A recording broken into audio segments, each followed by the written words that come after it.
میں ہوں سلمان رشید اور یہ ہے ایک مسافر کی دنیا۔ یہ ہمارے جو نوجوان پروڈیوسر صاحب ہیں عدنان معز، یہ ویسے تو لانگ ڈسٹنس پروڈیوسر ہے ہمارا، کیونکہ پہلے یہاں لاہور میں ہوتا تھا، اب 2 سال ہو گئے ہیں شاید جرمنی میں، وہاں اپنی مکینیکل انجینئرنگ کا ماسٹرز کی ڈگری اس نے مکمل کر لی اور اب وہاں پہ کام کر رہا ہے۔ تو یہ چند دن پہلے اس سے بات ہو رہی تھی فون پہ، کہنے لگا کہ ہم کوئی 15 سال پرانی بات ہے یا کم ہوگی، کہتا ہم 2 انڈر ایج دوست ایک موٹر سائیکل پہ کہیں جا رہے تھے تو پولیس نے روک لیا، اور یہ ملتان میں رہتا تھا، ویسے ملتان کا اصل میں عدنان۔ تو کہنے لگا کہ وہ دوست نے بڑی منت سماجت کی، مطلب لٹرلی پیری پہ گیا پولیس والے کے۔ اور یہ وہ زمانہ ہے جب یہ جو ابھی جنہیں میں گرے کارڈ بورڈ کٹ آؤٹس کہتا ہوں، جو ایسے ہی کھڑے ہوتے ہیں اپنے فون پہ کھیل رہے ہوتے ہیں، کوئی ادھر سے آ رہا ہے کوئی ادھر سے جا رہا ہے، انہیں کوئی پرواہ نہیں ہے کہ ٹریفک نہیں سیدھی چل رہی، وہ اپنے فون پہ گیم کھیل رہے ہوتے ہیں مزے سے۔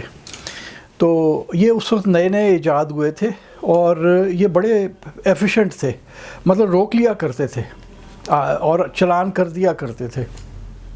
سیٹ بیلٹ کے اوپر بھی لاہور شہر کے اندر آپ کو یہ روک لیا کرتے تھے اگر آپ نے نہ لگائی ہوتی تھی۔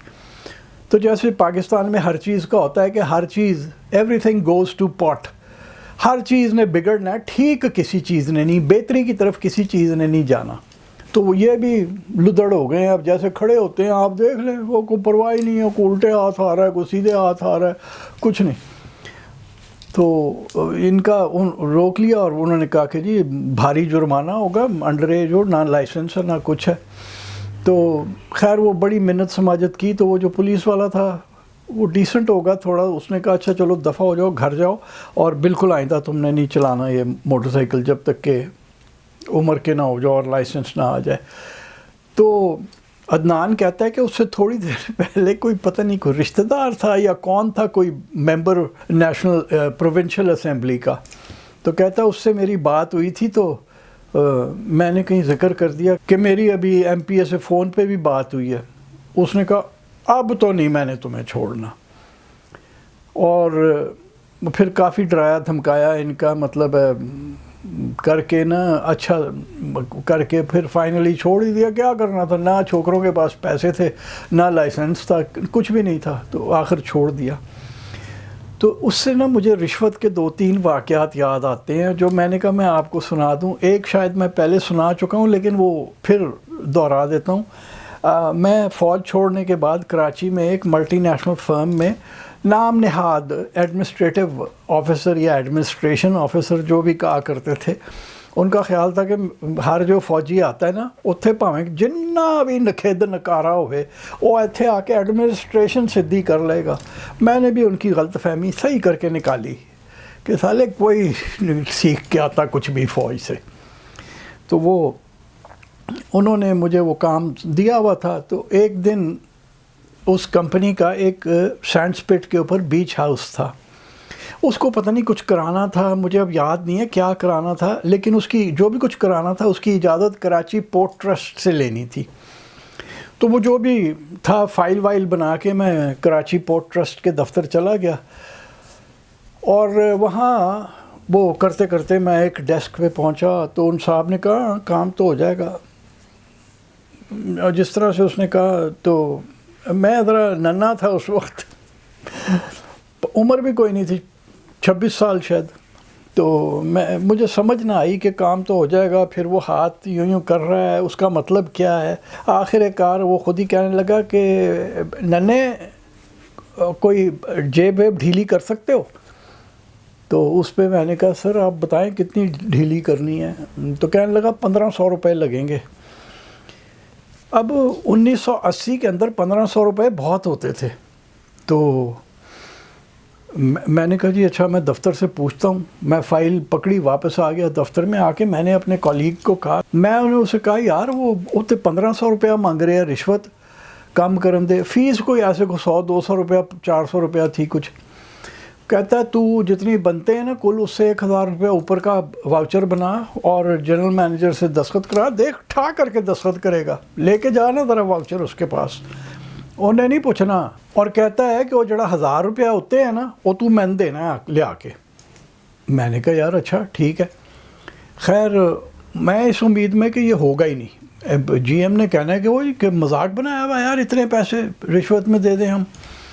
تو وہ میں بنا کے لے گیا واؤچر, وہ اٹھا کر کے دستخط ہو گیا. میں نے پیسے ڈرا کیے, میں وہاں گیا, وہاں پہ رشوت دی اور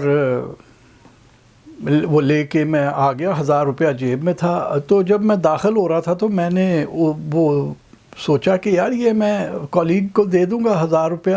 تو یہاں ساتھ میں ایوری مینز بک شاپ ہوتی تھی صفدر مہدی صاحب کی, وہاں بڑی اچھی اچھی کتابیں ہوتی تھیں اور میرے یہاں ریک میں بہت سی کتابیں ہیں. میرے خیال کو 40 ایک تو ایسی والیومز ہیں جو میں نے مہدی صاحب سے خریدی تھی. تو میں نے کہا میں جا کے وہاں سے لیتا ہوں. تو وہاں سے کوئی 8-10 ایک کتابیں میں نے مختلف خریدی. 997 روپے بنے, وہ میں نے ان کو دیے. 3 روپے واپس لا کے میں نے اپنی کولیگ کو کہا, میں نے کہا یار میں حرام کما کے آیا تھا, وہ میں نے ایک حلال کام پہ لگا دیا, یہ لے باقی 3 روپے بچے وہ تیرے. بڑا ناراض ہوا, خوب اس نے مجھے کوسنے دیے, گالیاں دی.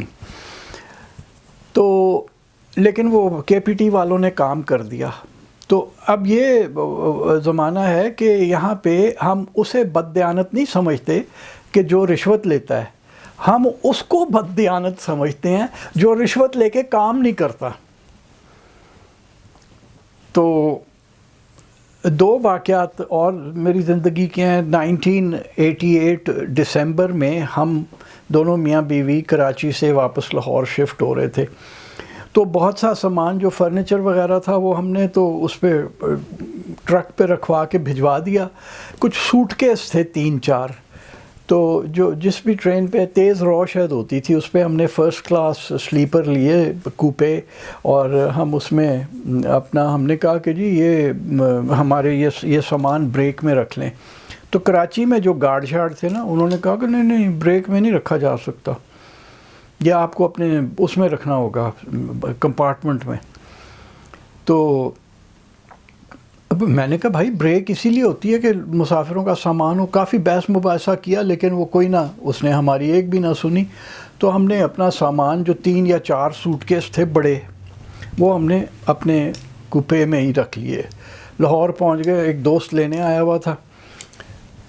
تو جب وہ ہم سارے سوٹ کیس لے کے نکلے تو آ گئے 2 گارڈ کہ یہ آپ ایسے کیسے لے کے آئے ہیں, یہ تو بریک میں ہونے چاہیے تھے.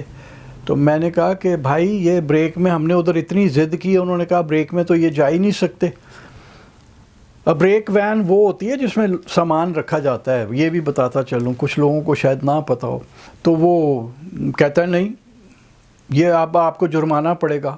وہ 2 بندے تھے, انہوں نے نا سوٹ کیس اٹھا کے دیکھے تو کہتے ہیں یہ تو کچھ 500-600 روپیہ جرمانہ پڑے گا. ابھی 1988 کی بات ہے, اور وہ ہمارے ہمیشہ کی طرح غربت کے ہی دن تھے. تو میں نے کہا کہ بھائی یہ زیادہ بتائے, پتہ نہیں کتنے اس نے بتائے.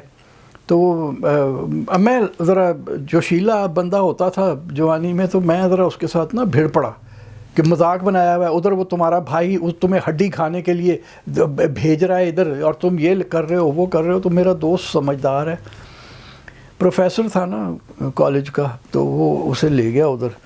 تو ایک میرے ساتھ اب بھیڑ رہا ہے, دوسرا ادھر کھڑا ہے. تو وہ دوسرا میرے دوست کا نام ہے کیس اسلم, ابھی بھی پڑھاتا ہے. وہ کیس نے اسے کوئی کہا ہوگا نا, تو وہ کہتا ہے اوے اینو چھڈ, اے بھائی ہوراں دی گل سن, اے کو عقل دی گل پہ کر دینے. تو وہ دونوں ادھر چلے گئے. تو تھوڑی دیر میں کیس ان کو سمجھا بجھا کے میرے پاس آیا, کہتا 100 روپے دے یار, وہ راضی ہو گئے نے. تو میں نے جیب سے 100 روپے نکالے اور میں نے کہا یہ دیکھو کتا ہڈی کھانے لگا ہے, اور میں نے 100 روپے زمین پہ پھینک دیے. ان میں سے ایک کیس کو دیکھ کے کہتا ہے اب دیکھو جی کو کرنے والی گل ہے. اچھا اس پہ میں ڈر بھی گیا کہ یار اب یہ مجھے تن دیں گے کہ لے بھی تو سانو ہڈی پا لے چنگی طرح. لیکن نہیں, وہ چک کے اس نے وہ 100 روپے زمین سے اٹھائے, جیب میں ڈالے, اور دونوں چلے گئے. ہم اپنے 4 یا 5 سوٹ کیس لے کے باہر آ گئے. اس سے بھی پہلے کی ایک بات ہے. اب یہ وہ زمانہ ہے کہ جب شرم ختم ہو چکی ہے کہ رشوت لیتے ہوئے نا کوئی نہیں. اور رشوت کو ہمارے یہاں ھذا من فضل ربی بھی کہا جاتا تھا. یہ میں فقرہ بہت دفعہ سن چکا ہوں. یہ آپ لوگ یہ نہ سمجھیں کہ یہ میں کوئی من گھڑت بات کر رہا ہوں. جو میری عمر کے لوگ ہیں انہوں نے یہ فقرہ بہت سنا ہوا ہے. ھذا من فضل ربی قرآن کے لفظ ہیں جس کا مطلب ہے یہ میرے رب کے فضل سے. رشوت کو کہا ہی ھذا من فضل ربی جاتا تھا وطن عزیز میں جو اسلام کے نام پہ بنا ہوا ہے. اب یہ فقرہ میں نے نہیں سنا کبھی، لیکن پہلے یہی تھا، بہت عام تھا کہ اتھے کوئی نوکری کسی کو ملنے لگتی تھی نا تو پوچھا جاتا تھا وہ اتھے ھذا من فضل ربی تے ہے نا. تو یہ اس سے جو پہلی بات میں سنانا چاہ رہا ہوں وہ 1975 یا 76 کی ہوگی. میں فوج میں تھا. ایک دن میں چھٹی پہ آیا ہوا تھا لاہور، تو اپنے بھائی کا موٹر سائیکل لے کے میں کہیں گیا. تو ریگل چوک سے اگر آپ ہال روڈ پہ میکلوڈ روڈ کی طرف جائیں تو ایک زمانے میں وہ 2 وے ہوتی تھی، پھر وہ 1 وے ہو گئی. پھر ہمیں نہیں پتہ، میں کھاریاں میں ہوتا تھا، مجھے کیا پتہ تھا کہ کیڑی طرف ہن 1 وے ہے تو کیڑی طرف 2 وے ہے اور کون سی طرف سے نہیں آپ آ سکتے. تو میں مال کی طرف سے ہال روڈ پہ پڑ گیا. بیچ میں پہنچا ہوں گا اور یہ وہ جگہ ہے جہاں کیتھیڈرل اسکول کا ایک گیٹ بھی ہے بائیں ہاتھ اگر آپ میکلوڈ روڈ کی طرف جا رہے ہیں، اور دائیں ہاتھ ایک بلڈنگ ہے. اب بھی میں کبھی کبھی گزرتے ہوئے دیکھتا ہوں، وہ بڑی ایک بلڈنگ ہے، پتہ نہیں کنگ ایڈورڈ میڈیکل یونیورسٹی کا ہاسٹل ہے یا نرسز کا ہاسٹل ہے، کچھ ہے وہاں پہ. اور ان کا گیٹ ہے اور باغیچہ ہے، ہیج ویج لگی ہوئی ہے، بڑی اچھا سا ہوتا تھا. اب پتہ نہیں کیسا ہے، ویسے میں نے کبھی غور نہیں کیا. لیکن میں ادھر پہنچا ہوں، ادھر کیتھیڈرل اسکول کا گیٹ اور ادھر یہ گیٹ، یا کیتھیڈرل اسکول کی دیوار اور یہ گیٹ. اور اب 1974-75 میں کتنی ٹریفک ہوتی تھی، کم لوگ تھے.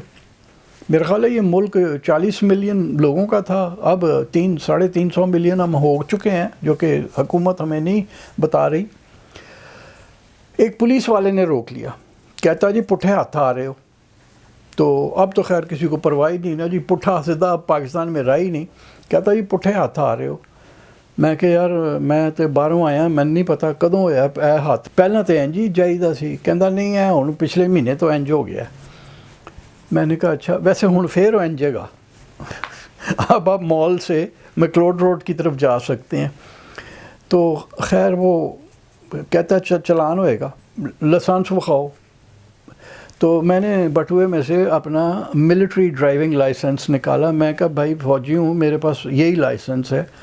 نہیں نہیں چلتا، سول دا بخاؤ لائسنس. میں کہا نہیں ہے گا. کہندا پھر تھانے لے کے جاواں گا، گڈی بھی بند ہوئے گی. میں نے کہا پھر یار کوئی اور طریقہ نہیں ہے. تو مجھے دیکھ کے کہتا ہے 10 روپیے لگن گے. اچھا میں نے بٹوے کو ہاتھ ڈالنا شروع کیا نا، تو کہتا ہے ایتھے نہیں آ جڑا گیٹ نہیں ہے وہ جو ہاسٹل کا گیٹ ہے، میں اندر جا کے ادھر کھلونا ہوا، ادھر آ کے میں دیو. تو میں نے کہا جی ٹھیک ہے سر، جیسے آپ کہتے ہیں. میں نے وہ اندر گیا، اس کے پیچھے میں گیا، موٹر سائیکل یہیں کھڑا کر کے اس کے پیچھے میں گیا، جا کے اس کو 10 روپے دیے اور میں فارغ ہو کے آ گیا. یعنی اس وقت تک کوئی شرم و حیا تھی ہم میں. اور وہ 76 یا 75 کی بات ہے، 10-12 سال بعد ہی میں کراچی سے واپس آیا ہوں نا، جب میں نے یوں 100 روپے کا نوٹ کر کے اونچی آواز میں کہا دیکھو کتا ہڈی کھانے لگا ہے، اور وہ نوٹ پھینکا اور وہ اس نے اٹھا لیا. تو بہت فرق پڑ گیا. لیکن اب ہمیں اتنی تمیز آ گئی ہے کہ وہ جو قرآن کا فقرہ ہے ھذا من فضل ربی، یہ میرے رب کے فضل سے جو بھی کچھ میرے پاس ہے وہ ہم نہیں رشوت کے لیے استعمال کرتے. وہ شاید اس خوف سے بھی لوگ نہیں کرتے کہ توہین کا ہی نہ کیس بن جائے. تو یہ 2 کہانیاں عدنان معز کی داستان سے نکلی تھیں اور میرے پاس اور کچھ سنانے کو بھی نہیں تھا، تو میں نے کہا یہ میں آپ کو سنا دوں. اس کے ساتھ ایک دوست ملا جو نیا دوست ہے، پہلے ہم نہیں تھے جانتے ایک دوسرے کو. مجھے ای میل آئی تھی کچھ مہینے پہلے کہ میرا نام فواد معراج ہے اور میں کینیڈا میں رہتا ہوں، میں آؤں پاکستان تو کراچی میں آپ سے ملاقات ہو سکتی ہے. تو میں نے کراچی میں ہونا تھا، ابھی یہ جو میں پیچھے 1 مہینہ سندھ میں گزار کے آیا ہوں اس میں، تو اس کا ایک دن فون آ گیا، تو میں نے کہا بھائی میں تو کراچی سے ایکچولی میں ٹکا ہی نہیں کراچی میں، ٹھہرا نہیں، میں آ گیا ہوں ادھر ٹھٹھا میں مکلی کے قبرستان میں ہوں، فوٹوگرافی کر رہا ہوں، تو وہاں ہم مل سکتے ہیں۔ نوجوان صبح سویرے مکلی پہنچ گیا، تو میں نے دیکھا کہ کوئی عجیب ہی وضع کا آدمی ہے، ایسے لوگ کم ہوتے ہیں۔ تو ابھی آج ہی صبح ہم زوم پہ میرے ساتھ ایک بات کرتے ہوئے اس نے کہا کہ جی آپ ایسا کریں کہ آپ کی بہت ساری ویڈیوز جو ہیں نا وہ آپ ان کو ٹاپ 10 بنا کے نا تو دوبارہ سے کریں، کچھ اگر اور ڈیٹیل ہے آپ کے پاس تو وہ ڈالیں، اور وہ ٹاپ 10 اپنی ویڈیوز جو ہیں وہ ری میک کریں۔ ویسے بھی آج کل پوری دنیا میں ہے رواج کہ وہ پرانی فلموں کو ری ڈو کرتے ہیں، تو خیال مجھے کچھ ٹھیک لگا، کیونکہ بہت ساری جو سبسٹینشل قسم کی ویڈیوز ہیں وہ میری لوگ بھول چکے ہوں گے کیونکہ بہت پرانی ہیں۔ تو اس کے اوپر مجھے جو آپ لوگ ہیں ویورز، اس کا تھوڑا سا وہ چاہیے ہے انپٹ کہ کیا یہ کرنا چاہیے یا کوئی اور کہانی ڈھونڈوں۔ ویسے ڈھونڈنے جا تو رہا ہوں میں اور کروں گا ضرور، لیکن اگر آپ کہتے ہیں تو ہم کچھ ٹاپ 10 نہ صحیح ٹاپ 5 سے شروع کرتے ہیں، پھر دیکھیں گے آگے کیا بنتا ہے۔ تو آپ لوگوں کا انپٹ چاہیے۔ اور کسی ایک میرے ویڈیو کے اوپر ایک بی بی کا انڈیا سے ایک کامنٹ ہے کہ میرے ماں باپ شالمی لاہور کے رہنے والے تھے، اگر وہ مجھے ای میل پر رابطہ کر لیں اور مجھے اپنے گھر کا کچھ حدود اربا بتائیں اور کچھ اپنی کوئی کہانی گھر کی بتا سکیں تو شاید میں ایک ویلاگ ان کے گھر کے بارے میں بھی کر سکوں۔ ان سے وہ میں نے ڈھونڈنے کی دوبارہ کوشش کی، اس وقت خیال نہیں آیا جب وہ کامنٹ پڑھا، اس کے بعد مجھے سمجھ نہیں آ رہی وہ کہاں ہے یا غائب ہو گیا، پتہ نہیں چلا۔ تو ان سے درخواست ہے کہ وہ مجھے ای میل کر دیں ذرا کچھ تفصیل اپنے گھر کی۔ تو یہ تھی آج کی بات۔